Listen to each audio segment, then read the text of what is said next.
कांग्रेस नेता राधिका खेड़ा के इस्तीफे पर उत्तर प्रदेश के सीएम योगी आदित्यनाथ ने कहा, जो राम भक्त है वो राष्ट्र भक्त भी है। जो जितना बड़ा भक्त है वो उतना बड़ा राम भक्त है। मैंने पहले भी कहा है कि ये राष्ट्र भक्त और राम भक्त के बीच का रिश्ता है। कांग्रेस का लगातार राम भक्तों का अपमान करने का रवैया उनकी सभी टिप्पणियों को ध्यान में रखते हुए ये दर्शाता है कि वे राम भक्तों के साथ साथ हमारे सनातन देश का भी अपमान कर रहे हैं। कांग्रेस और सपा दुनिया भर में भारत को अपमानित करने या भारत की सनातन परंपरा को गाली देने का कोई मौका नहीं छोड़ते। भारतीय गठबंधन हर वो काम करने की कोशिश करता है जिससे देश के बहुसंख्यकों का अपमान हो। ये आचरण निंदनीय है। दर्शन करने पर उनके साथ में अभद्रता की गई, ये उन्होंने खुद खेद प्रकट किया कि वो चूँकि हिंदू हैं और वो राम मंदिर के दर्शन करने गई। ये चीज़ कांग्रेसियों को पसंद नहीं आई, उनके साथ अभद्रता की गई और वरिष्ठ लोगों ने इस पर कोई संज्ञान नहीं लिया। आप कैसे देखते हैं इस तरीके के? देखिए, जो राम भक्त है वह राष्ट्र भक्त भी है। जो जितना बड़ा राष्ट्र भक्त है उतना बड़ा राम भक्त है। प्रधानमंत्री मोदी जी प्रखर राष्ट्र भक्त हैं और इसलिए वे प्रखर राम भक्त भी हैं।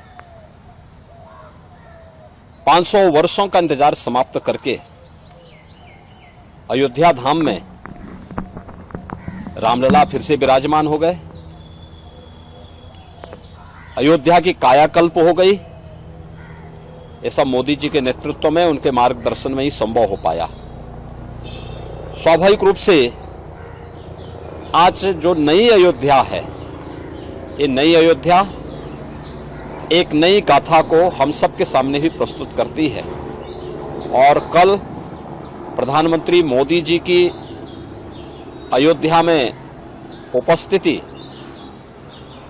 पूरी दुनिया और पूरे देश के राम भक्तों को अभिभूत कर रही थी और इसलिए पूरी अयोध्या वहां उमड़ी थी। लाखों की संख्या में श्रद्धालु जन थे, राम भक्त थे। वे सभी मोदी जी के अभिनंदन के लिए, स्वागत के लिए उत्सुक थे और 1 लाख से ऊपर देश के भी अलग अलग कोनों से आए हुए श्रद्धालु जन, वे भी मोदी जी का घंटों इंतजार करते किए और फिर मोदी जी का उन्होंने स्वागत किया। तो यह तो मैंने पहले भी कहा कि यह संबंध राष्ट्रभक्त और राम भक्त का है। जो जितना प्रखर राष्ट्रभक्त होगा उतना ही प्रखर राम भक्त होगा और जो जितना राम विरोधी होगा उतना वह राष्ट्र विरोधी होगा। कांग्रेस का यह आचरण जो उसके द्वारा लगातार राम भक्तों का अपमान करके मर्यादा पुरुषोत्तम प्रभु श्री राम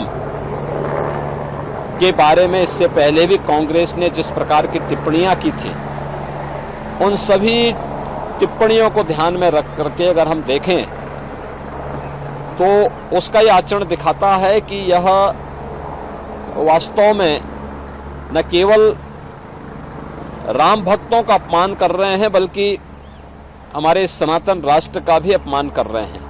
और कांग्रेस ने कभी कोई ऐसा अवसर नहीं छोड़ा, कांग्रेस हो या समाजवादी पार्टी, जब उन्होंने देश के अंदर या दुनिया के अंदर भारत को अपमानित न कराया हो, भारत की सनातन परंपरा, आत्मा भारत के सनातन धर्म को गाली न दी हो। एनडीए गठबंधन का ये कैरेक्टर है कि वह भारत की आत्मा सनातन धर्म को गाली देते हैं। वह हर प्रकार के कार्य करने का प्रयास करते हैं जो भारत के बहुसंख्यक समाज जिसमें अपमानित महसूस करे। और यह कांग्रेस का जो आचरण है इंडी गठबंधन से जुड़े हुए घटकों का, चाहे वह कांग्रेस हो, नेशनल कॉन्फ्रेंस हो, समाजवादी पार्टी हो, डीएमके हो, इन सब का जो आचरण है, यह आचरण न केवल निंदनीय है बल्कि देश का हर व्यक्ति, हर राम भक्त और हर राष्ट्र भक्त कांग्रेस के इस आचरण के कारण ही कांग्रेस को रसातल की तरफ धकेल रहा है। सर, हम कह सकते हैं अक्सर